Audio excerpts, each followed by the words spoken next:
The polished marble floor reflected Robert Mitchell's weathered face as he pushed his cleaning cart through the 42nd floor of Wells' corporate tower.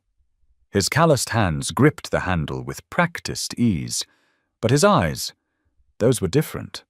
They moved constantly, scanning, analyzing, never quite at rest. 20 years of military training doesn't just disappear because you're holding a mop instead of a rifle. Catherine Wells, the CEO's 8-year-old daughter, sat cross-legged near the floor-to-ceiling windows, her blonde curls catching the late afternoon sunlight as she colored in her notebook. She always stayed after school here, waiting for her mother to finish the endless parade of meetings that defined corporate life. Robert had been watching over her for months now, though she probably didn't even know his name. Marcus had learned to read people the way most folks read newspapers, quickly, thoroughly, and with an eye for what didn't belong. The man in the expensive navy suit standing by the elevator bank had been there for 20 minutes, checking his phone every 30 seconds and glancing toward Catherine with an intensity that made Marcus's instincts prickle. His shoes were wrong, too practical for someone wearing a $3,000 suit. His posture screamed military, just like Marcus's own, but there was something predatory about the way he held himself. When Catherine's nanny, Mrs. Rodriguez, approached with her usual warm smile and familiar voice, saying, "Time to go, sweetheart. Your mother's running late, but she sent a car." Marcus felt every alarm bell in his head start ringing at once. He'd seen Mrs. Rodriguez leave the building 30 minutes ago. He'd watched her sign out at security, watched her walk to the parking garage, watched her drive away in her red Honda Civic. This woman looked exactly like her, sounded exactly like her. But Marcus had spent too many years in Kandahar learning that sometimes the most dangerous enemies were the ones who looked like friends. The real Mrs. Rodriguez had a small scar above her left eyebrow from a childhood accident. Catherine had told him that story weeks ago while he cleaned around her coloring station. This woman's face was flawless. Catherine looked up from her coloring book, her green eyes bright with excitement. "Really? Mom sent a car. That's so cool." She began gathering her crayons, completely trusting, completely innocent. The fake Mrs. Rodriguez smiled and extended her hand. "Come along, dear. The driver's waiting downstairs." Robert watched the man in the navy suit straighten up, his hand moving subtly toward his jacket pocket. Everything was happening in slow motion now, the way it always did when Robert's training kicked in. He could see the scenario playing out. Catherine walking trustingly toward the elevator, getting into a car that would take her somewhere her mother would never find her. Marcus Thompson had two choices: stay invisible and keep his minimum wage job, or step forward and risk everything for a little girl who barely knew he existed. For a man who'd spent the last 3 years scraping by in a city that had forgotten he ever served his country. For someone who struggled to make rent on a 1-bedroom apartment he shared with his own 6-year-old son, the smart choice should have been obvious. But as he looked at Catherine's trusting smile, as he saw her small hand reaching toward the imposter's outstretched fingers, Robert realized that some choices aren't really choices at all. The moment Catherine's fingers touched the woman's hand, Robert dropped his mop bucket with a crash that echoed through the marble lobby like a gunshot. "Catherine, don't move!" His voice carried the authority of someone who'd commanded troops in combat zones, sharp enough to cut through confusion and doubt. The little girl froze, her eyes wide with surprise. The fake Mrs. Rodriguez's smile flickered for just a fraction of a second, long enough for Robert to confirm what he already knew. "That's not Mrs. Rodriguez," he called out, his voice calm but carrying across the entire floor. "Mrs. Rodriguez has a scar above her left eyebrow from when she fell off her bike as a kid. This woman doesn't." The imposter's mask slipped completely now. Her hand moved toward her purse, but Robert was already in motion, his body remembering patterns drilled into muscle memory years ago. "Security!" he shouted, knowing his voice would carry to the guards downstairs. The man in the navy suit was moving too, but Robert had positioned himself between the elevators and Catherine without even thinking about it. "Catherine, get behind my cart! Now!" The little girl scrambled toward him, her coloring book forgotten on the floor, pages scattering like autumn leaves. What happened next would replay in Robert's mind for years to come. The fake Mrs. Rodriguez reached into her purse, and Robert saw the glint of metal. Not a gun, but something worse. A syringe. They weren't just planning to take Catherine. They were planning to drug her, to make her compliant and quiet. The rage that filled Robert's chest was ice-cold and absolute. He grabbed the fire extinguisher from the wall mount and pulled the pin in one fluid motion. White foam exploded across the corridor, creating chaos and confusion. Through the chemical haze, he heard running footsteps, security guards responding to his shouts, their radios crackling with urgent chatter. The man in the navy suit made one last desperate move toward Catherine, but Robert was there first. 20 years of hand-to-hand combat training compressed into 3 seconds of controlled violence. The man went down hard, his head connecting with the marble floor with a sound like a dropped melon. The fake Mrs. Rodriguez was already running toward the emergency stairs, her high heels clicking frantically against the floor. Robert let her go. His priority was the little girl cowering behind his cleaning cart, her green eyes wide with terror and confusion. "It's okay, sweetheart," Robert said, his voice gentle now, all the military sharpness smoothed away. "You're safe. I'm not going to let anyone hurt you." He knelt down beside her, making himself smaller, less threatening. "We're going to wait right here until your real mom comes, okay?" Catherine nodded, tears streaming down her cheeks. She reached out and grabbed Robert's hand with both of hers, holding on like he was the only solid thing in a world that had suddenly become terrifyingly unstable. The elevator doors opened with a soft chime, and Catherine Wells, the CEO, not the little girl, stepped into a scene from her worst nightmares. Security guards were restraining an unconscious man in a navy suit. Fire extinguisher foam covered half the corridor, and her daughter was clinging to the janitor like he was her personal guardian angel. For a moment, the most powerful woman in corporate America stood frozen, trying to process what she was seeing. Then her executive training kicked in, and she was moving, kneeling beside her daughter, pulling her into a fierce embrace. "What happened?" Catherine Wells's voice was steady, but Marcus could see the tremor in her hands as she stroked her daughter's hair. He stood slowly, his knees creaking, a reminder that he wasn't the young soldier he used to be. "Someone was impersonating Mrs. Rodriguez," he said simply. "They were trying to take Catherine downstairs to a car. I couldn't let that happen."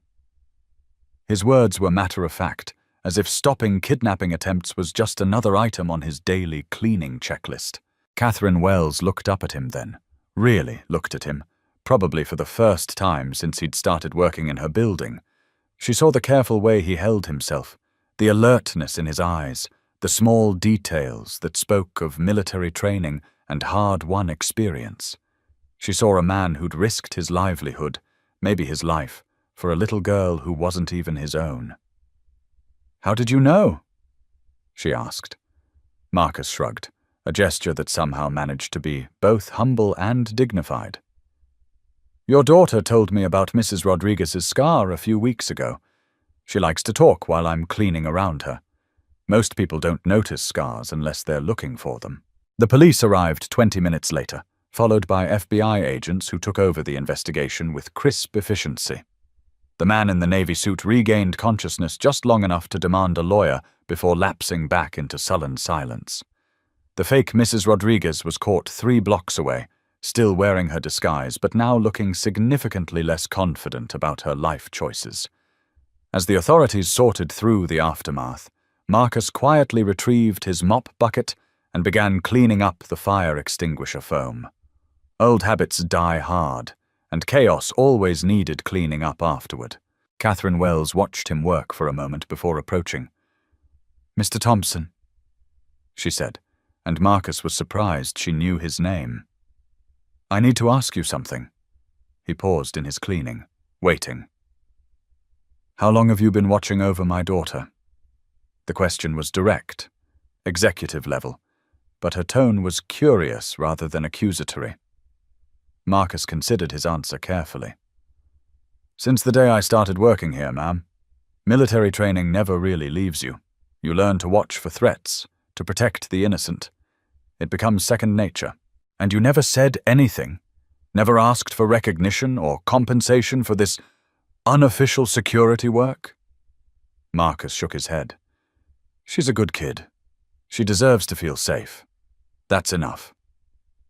Catherine Wells stared at him for a long moment, processing this simple statement that somehow contained more integrity than most mission statements she'd read in her corporate career.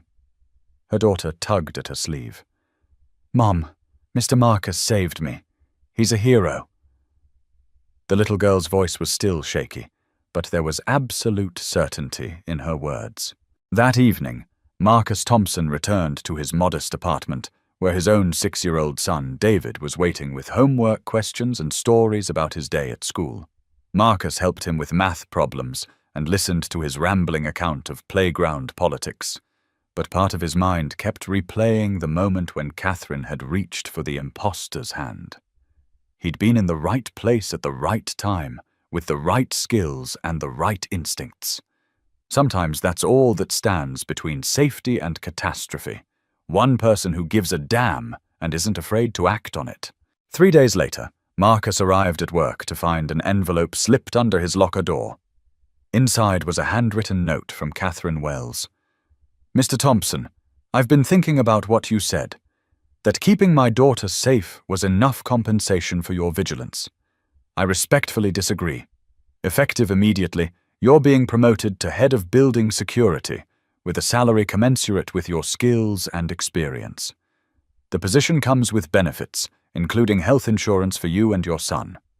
Please see HR about your new office. It's on the same floor where Catherine does her coloring, so you can continue to keep an eye on her. Some things are too important to leave to chance. K. Wells. Marcus read the note 3 times before the words fully sank in. He thought about his son David, about health insurance and a salary that would let them move to a better apartment, maybe even save for college. He thought about Catherine Wells, the CEO who'd seen past his janitor's uniform to recognize the man underneath. But mostly, he thought about little Catherine, who would continue to sit by those floor-to-ceiling windows, coloring in her notebook, safe in the knowledge that someone was watching over her. The next morning, Marcus Thompson walked into Wells' corporate tower, wearing a security uniform instead of janitor's overalls. The marble floors still gleamed, but now he was walking across them instead of cleaning them. When Catherine Wells saw him in his new position, she grinned and waved from her usual spot by the windows. "Hi, Mr. Marcus. I like your new uniform," she called out, as if nothing fundamental had changed between yesterday and today. But everything had changed, and Marcus knew it. Sometimes the most heroic thing you can do is simply care enough to pay attention, to notice what others miss, to act when action is needed. He'd spent 3 years invisible, overlooked, underestimated. But in the moment when it mattered most, when a little girl's life hung in the balance, he'd chosen to step forward instead of staying silent. That choice had changed everything, not just for Catherine, but for his own son, for his own future, for his own understanding of what it means to serve and protect. As he settled into his new office, small but with a perfect view of Catherine's coloring station, Marcus Thompson realized that heroes aren't born in moments of grand gesture. They're forged in the quiet decision to care about someone other than yourself, to use whatever skills you have in service of something larger than your own comfort or safety. He'd been a soldier once, a janitor for a while, and now he was a guardian again. The title didn't matter nearly as much as the commitment behind it. That afternoon, as Catherine Wells worked late in her corner office and her daughter colored contentedly by the windows, Marcus sat at his desk reviewing security protocols and watching over them both. Outside, The city hummed with its usual chaos of ambition and struggle. But here on the 42nd floor, a small pocket of safety existed because one man had decided that some things were worth protecting, regardless of the personal cost. The story would eventually make its way through the building's gossip network, gaining embellishments and losing details with each retelling. But the core truth remained unchanged. Sometimes salvation comes from the most unexpected places, wearing the most humble uniforms, spoken in the most ordinary voices. Marcus Thompson had shouted, "Don't get in the car!" And in those 4 words, he'd saved more than just one little girl's life. He'd reminded everyone who heard the story that heroism isn't about cape-wearing superhumans or movie star good looks. Real heroes are the people who show up, who pay attention, who care enough to act when action is needed. They're the single fathers working 2 jobs to keep their families afloat, the quiet observers who notice what others miss, the veterans who carry their training and their values into civilian life and use both to make the world a little bit safer for everyone. Marcus Thompson was all of these things, and in the moment when it mattered most, that was exactly enough. 6 months later, Marcus stood in the same spot where he'd once pushed a cleaning cart, but now he wore the crisp uniform of head of building security. The marble floors still gleamed with the same pristine shine, but his perspective had shifted in ways that went far beyond his job title. Catherine Wells, little Catherine, had started calling him Uncle Marcus, a title that carried more weight and meaning than any corporate promotion ever could. She still did her homework by the windows, but now she'd wave at him from across the floor and sometimes bring him drawings she'd made during her after-school hours. The investigation into the kidnapping attempt had revealed a sophisticated operation targeting wealthy executives' children across the city.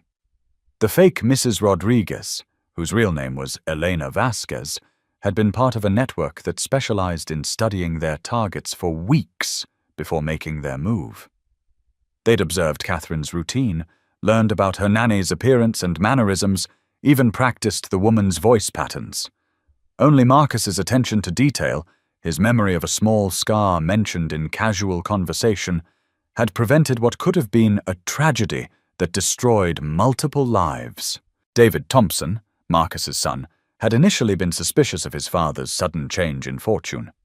At 6 years old, he'd grown accustomed to their small apartment, to the careful budgeting that meant choosing between new sneakers and extra groceries, to the reality of a father who came home exhausted from multiple jobs. When Marcus explained that he'd helped keep someone safe and been rewarded for it, David's response was typically direct. "Did you hurt the bad guys, Dad?" Marcus had smiled and ruffled his son's hair. "I made sure they couldn't hurt anyone else, buddy. That's what matters."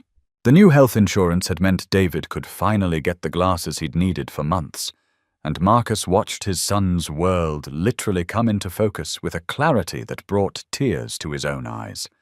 They'd moved to a 2-bedroom apartment in a better neighborhood, one with a playground visible from their kitchen window and a school within walking distance that had resources Marcus had only dreamed of when he was struggling to make ends meet. But perhaps more importantly, David had gained something intangible, pride in his father that went beyond circumstances and income. Catherine Wells, the CEO, had surprised Marcus by requesting regular one-on-one meetings to discuss building security. During these sessions, she'd gradually revealed more about her own story, a single mother who'd built a corporate empire while trying to balance the demands of motherhood and leadership. She spoke of late nights when she'd wondered if her daughter was paying too high a price for her mother's ambition, of the constant fear that lived in the back of every successful woman's mind about becoming a target. "You know what struck me most about that day?" she'd said during one of their monthly security briefings. "It wasn't just that you saved Catherine, it was that you'd been watching over her for months without ever asking for anything in return. That kind of integrity is rarer than you might think in my world." Marcus had shifted uncomfortably in his chair, unused to such direct praise. "I was just doing what felt right, ma'am." Catherine had smiled at his response. That's exactly my point. For you, doing the right thing isn't a calculated business decision. It's just who you are. The building's other employees had initially been curious about Marcus's dramatic promotion, but his steady competence and unassuming manner had quickly won over any skeptics. He'd implemented new security protocols with military efficiency, but always explained the reasoning behind changes rather than simply issuing orders. The cleaning staff, his former colleagues, appreciated that he still knew their names and asked about their families. The executives respected his professional expertise and the fact that he clearly understood the gravity of his responsibilities. Mrs. Rodriguez, the real Mrs. Rodriguez, had returned to work after the FBI finished their investigation, but the experience had shaken her more than she'd initially admitted. Marcus had spent time talking with her about the importance of security awareness, sharing some of his military training about recognizing surveillance and potential threats. She'd listened intently, asking questions that showed she understood this wasn't just abstract theory. Someone had studied her closely enough to impersonate her almost perfectly. "How do you live with always watching for danger?" she'd asked him one afternoon, as they both observed Catherine coloring by her favorite window. Marcus had considered the question seriously before answering. "You learn to balance vigilance with trust. The goal isn't to be paranoid about everything, it's to be prepared for anything. Most days, nothing happens, but on the days when something does happen, you want to be ready." Mrs. Rodriguez had nodded thoughtfully. "I never realized how much I took safety for granted until someone proved how vulnerable we all really are." The kidnapping attempt had ripple effects throughout the corporate world as other companies reassessed their security measures, and employees began paying closer attention to their surroundings. Marcus found himself consulted by other security firms who wanted to understand how one man's observational skills had prevented what could have been a high-profile tragedy. He'd been reluctant to accept these consulting opportunities initially, but Catherine Wells had encouraged him to share his expertise more broadly. "What you have can't be taught from a textbook," she'd told him. "The technical aspects of security can be learned by anyone, but the instinct to protect others, the ability to notice what doesn't belong, that comes from character and experience. If you can help other people develop those skills, you could prevent situations like ours from happening to other families." Marcus had eventually agreed to lead quarterly training sessions for corporate security teams, though he insisted on keeping his primary focus on Wells' corporate tower. Little Catherine had grown more confident and outgoing in the months following the incident, though she'd also developed a healthy wariness around strangers that her mother considered appropriate for a child in her position. She'd started taking martial arts classes at her mother's suggestion, not because anyone expected an 8-year-old to fight off kidnappers, but because the discipline and confidence-building aspects appealed to both Catherine and her mother. "Uncle Marcus says the best self-defense is awareness," she'd explained to her martial arts instructor with the seriousness that only children can bring to such pronouncements. David Thompson had become fascinated by his father's work and often asked detailed questions about security procedures and threat assessment. Marcus had to carefully balance satisfying his son's curiosity while avoiding information that might make a 6-year-old unnecessarily fearful of the world around him. "The important thing to remember," Marcus would tell David, "is that most people are good people who just want to live their lives safely. My job is to watch out for the few who aren't, so everyone else can focus on more important things." One evening, as Marcus tucked David into bed in their new apartment, his son had asked a question that stopped him cold. "Dad, were you a hero before, when you were a soldier?"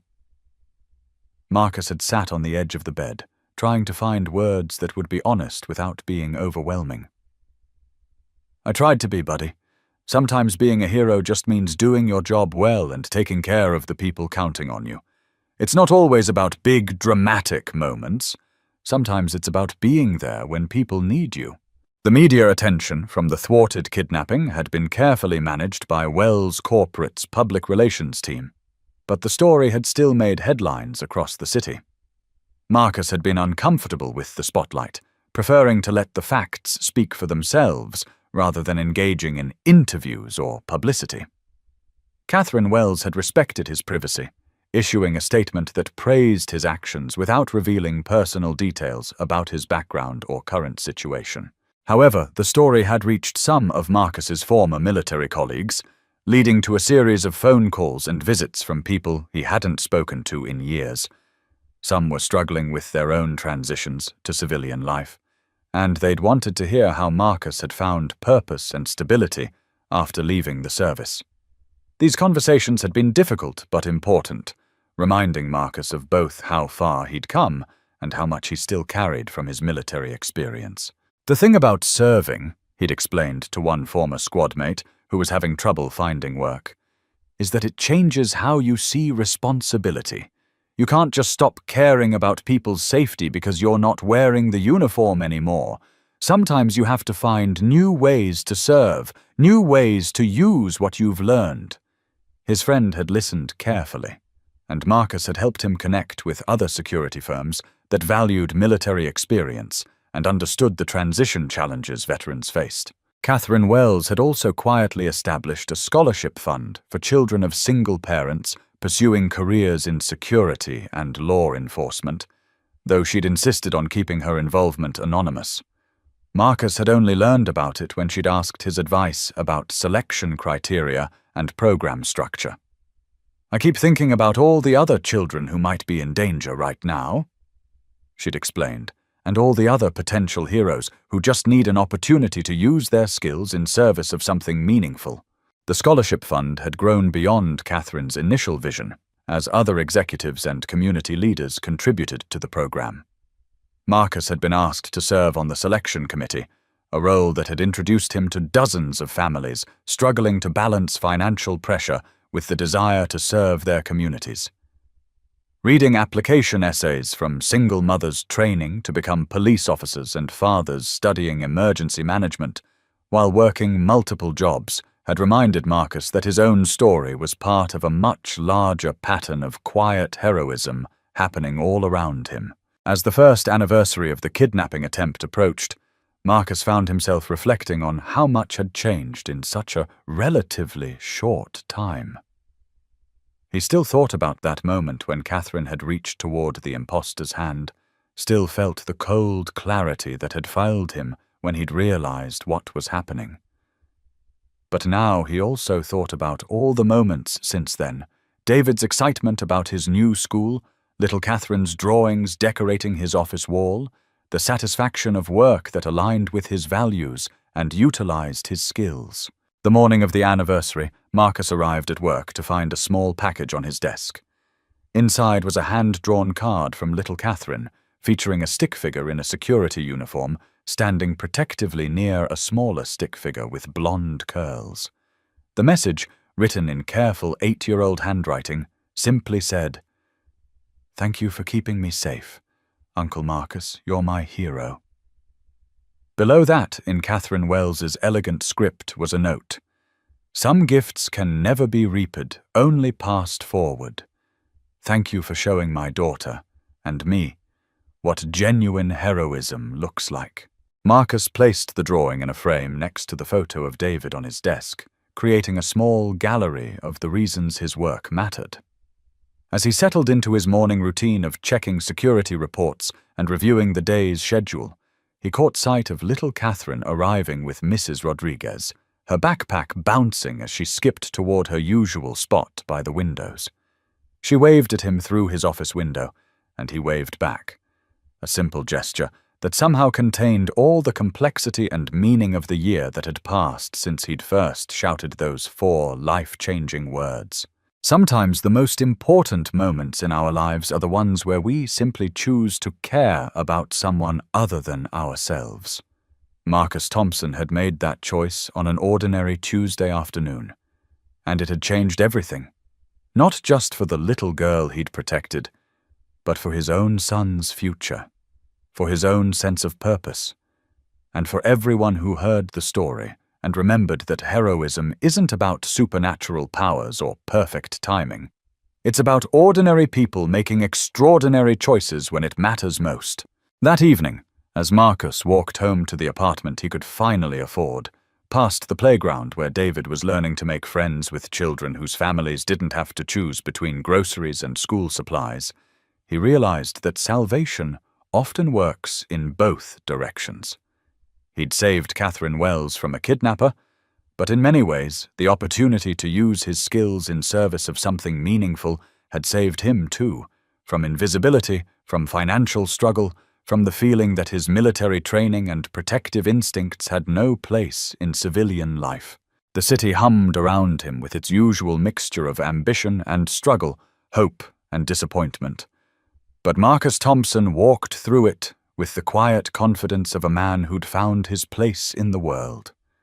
Tomorrow he'd return to his post, watching over a little girl who called him Uncle Marcus, and working for a woman who'd seen past his janitor's uniform to recognize the hero underneath. And if trouble ever threatened either of them again, Marcus would be ready, because some responsibilities transcend job descriptions, and some commitments run deeper than paychecks.